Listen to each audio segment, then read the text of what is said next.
Hi friends, Ninalinh here, Congressional Candidate CA40. Welcome back to Truth Thursday, and this week's question is coming from William by way of Mission Viejo, and I believe this is a question that every American should be asking. And William's question is this war with Iran necessary, and did Iran actually pose an imminent threat?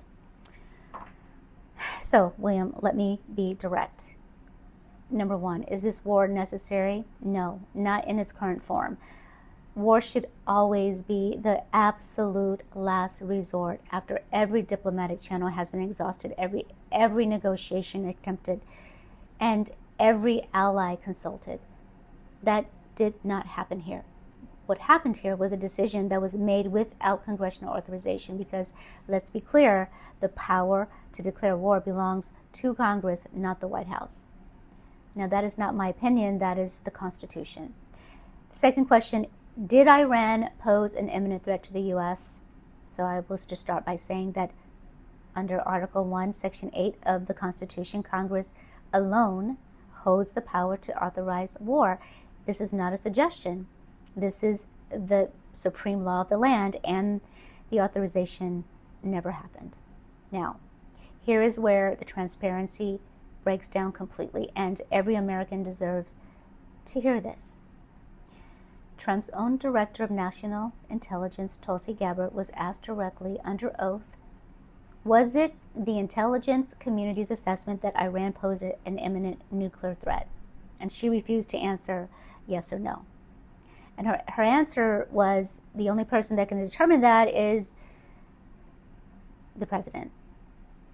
Trump's own top counterterrorism official, Joe Kent, resigned in protest, saying that Iran posed no imminent threat. And the IAEA, the international watchdog, the nuclear watchdog, stated that they saw no evidence of Iran building a nuclear bomb. And the Defense Intelligence Agency's own 2025 assessment confirmed that Iran had no missiles capable of reaching the U.S., and that capability was potentially a decade away. So Gabbard's own written testimony confirmed that Iran made no efforts to rebuild its nuclear program after the 2025 strikes, directly contradicting the White House justification for this war. So this was not a defensive action. And so it seems that by every legal and factual standard, this war is a war of choice, launched without congressional authority, without transparency, and without truth. So should we be at war with Iran? Now, I want you to ask a different question. Who benefits? Not the soldiers being deployed, not the families watching their loved one goes, not the taxpayers already carrying the burden of a defense budget, riddled with waste and corruption as we've seen over the past few months, and certainly not you. At the grocery store, at the gas pump, at the register. Here is what this war is already doing to our wallet. Before the first strike on February the 28th, crude oil was around $67 a barrel, and it has since jumped above $100 a barrel repeatedly.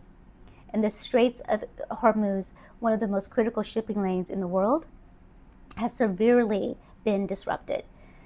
And so now we have nearly 20% of the world's oil supplies passing through this strait. And when it's threatened, energy prices spike globally.